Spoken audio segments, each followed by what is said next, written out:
Buen día alumnos, soy el Profe Zuno y en este video vamos a analizar los riesgos del entorno, principalmente los riesgos en el entorno laboral. Para ello primero vamos a tomar tres definiciones muy importantes, vamos a analizarlas, considerarlas y diferenciarlas.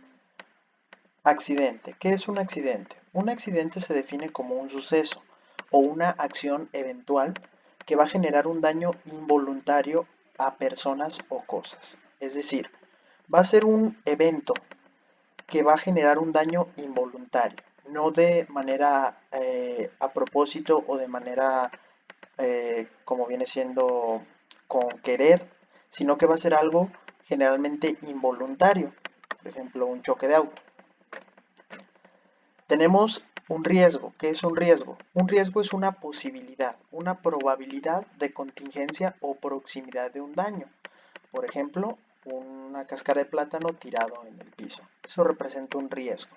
Si no tenemos cuidado con los riesgos se pueden convertir en accidentes. Es decir, un riesgo es algo previo a un accidente. Y por último tenemos seguridad. La seguridad es un conjunto de mecanismos que tienen como objetivo prevenir accidentes. Si nosotros tenemos riesgos y esos riesgos potencialmente pueden generar accidentes, lo que se hace es implementar mecanismos de seguridad para que no se lleve a cabo el accidente, es decir, que ese riesgo no se convierta en un accidente. Existen diferentes tipos de accidentes, vamos a analizar algunos concretamente. Primero, los golpes por choque o por aplastamiento. Esto se debe o se causa por cargar cosas pesadas, por ejemplo, algún refrigerador, algún mueble que cargamos, y debido al peso excesivo se puede vencer y nos puede caer encima aplastándonos o chocando contra nosotros. También este tipo de golpes se debe a que no tenemos un lugar organizado y no tenemos orden dentro de nuestros trabajos o lugares. Por ejemplo, en esta imagen podemos observar cómo hay mucho desorden y el movimiento inadecuado o algún movimiento puede generar que alguna de estas cosas caiga y golpee o aplaste a la persona en sí. También es importante que no obstruyamos áreas de trabajo debido a que la obstrucción de diferentes elementos en las áreas de trabajo me pueden generar un golpe por choque o aplastamiento. El orden y la limpieza, en la imagen lo establece, protegen por ejemplo los pies de alguna lesión que nosotros podamos tener.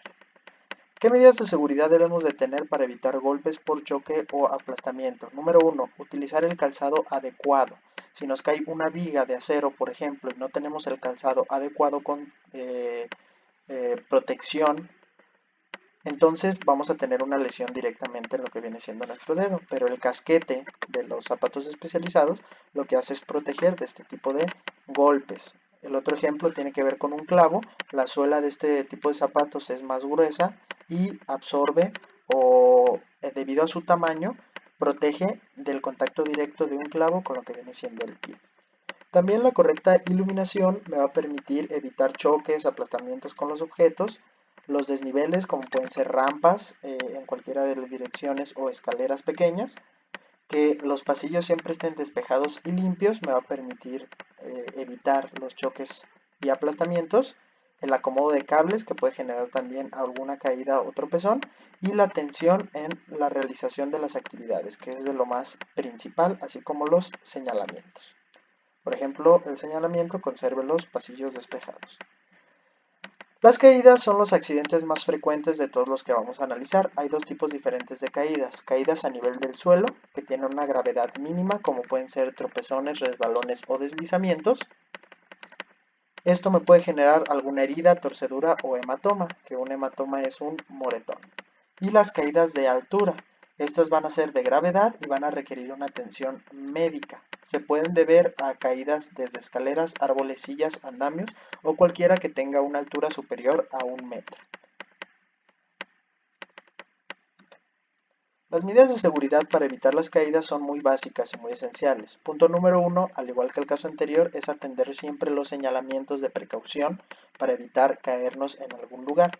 Hacer las actividades con el cuidado necesario para evitar caernos y utilizar el equipo de protección para en dado caso de que nosotros nos caigamos podamos protegernos. Por ejemplo, los sistemas de protección contra caídas, como pueden ser ciertos tipos de arneses que me van a proteger de que caiga y me van a sostener para evitar una lesión. La electrocución tiene que ver principalmente con la energía eléctrica. Va a haber dos tipos de electrocución. La de contacto directo, que se lleva a cabo por manipulación directa con cables o introducir objetos metálicos a tomacorrientes, así como reparar objetos eléctricos. Y el contacto indirecto, que es por tocar una superficie o parte de un aparato eléctrico. En esta imagen podemos ver de una manera muy sencilla la diferencia entre directo e indirecto. Cuando nosotros tocamos o hacemos contacto de forma directa con el voltaje, se va a llamar contacto directo. Pero si nosotros tocamos algún aparato o alguna herramienta que utiliza el voltaje, entonces se va a llamar contacto indirecto. Para poder prevenir lo que vienen siendo los riesgos por electrocución, vamos a tener que verificar siempre clavijas y cables en mal estado, ya que la abertura de estos cables o clavijas va a generar una exposición de la electricidad. Hay que cubrir los tomacorrientes en el caso de que tengamos niños, porque suelen introducir objetos en los tomacorrientes. No utilizar aparatos eléctricos cerca de fuentes de agua, que también van a conducir la electricidad. Y no tocar a aquellas personas que se están electrocutando, ya que la electricidad se va a dispersar o se va a transmitir de una persona a otra, generando pues un sistema de electricidad. La contaminación acústica se basa principalmente en algo que se conoce como ruido. La definición de ruido es un sonido o grupo de sonidos que van a causar ya sea dolencia o interferencia en el proceso de comunicación. Cualquier objeto que cause algún sonido que genere dolor o interfiera en el proceso de comunicación se va a considerar como un ruido. Hay dos tipos diferentes de contaminación acústica: la de orden auditivo, que afecta directamente al oído y a los órganos dentro del oído. Me puede generar zumbido agudo, sordera temporal o sordera permanente, y también los de orden extraauditivo, que van a generar daños en otros órganos distintos al oído, como pueden ser alteraciones del sueño, disminución de la vista, vamos a tener problemas en la frecuencia respiratoria, problemas del corazón, etc. El sonido va a tener su propio sistema de medición, que es en decibeles. Un decibel es el nivel de intensidad del sonido y es una escala logarítmica. Quiere decir esto, que por ejemplo, entre los 10 decibeles y los 20 decibeles aumenta 10 veces la cantidad. Si aquí tenemos un ruido de una respiración tranquila que hace un daño de 10, en el caso del estudio de una grabación vacío sería de 100, y después de 1000, 10.000, 100.000. Siempre se va a multiplicar por 10, por 10, por 10, por 10 el daño que va a generar o la intensidad que va a generar el sonido. Los valores aquí están categorizados. Arriba del 70 ya se consideran daños que pueden generar un riesgo, ya sea a nivel auditivo o extraauditivo.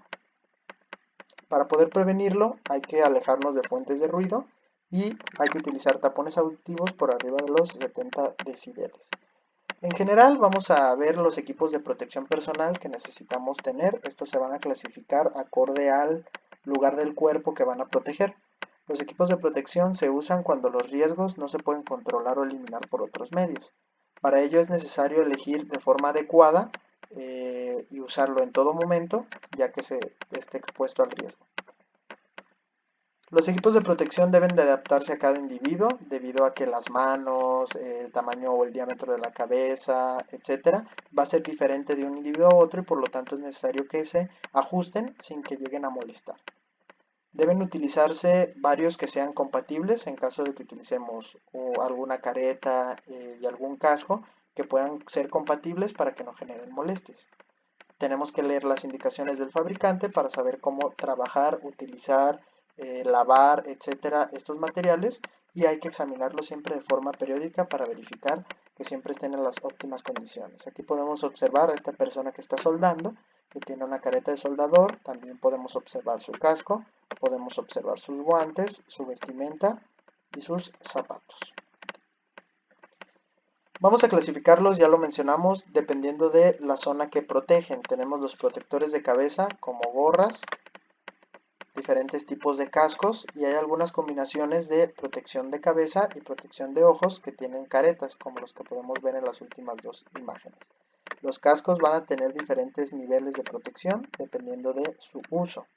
Los protectores de oído, básicamente tenemos de dos tipos: los que son de tipo chupón y los que son de tipo orejeras.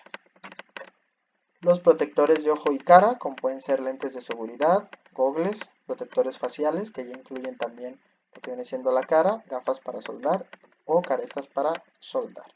Que en este caso, en el 4 y el 5, los vidrios son especiales para que la soldadura o el brillo de la soldadura de la luz no dañe los ojos de la persona. Los protectores de vías respiratorias, tenemos mascarillas y filtros en diferentes variedades.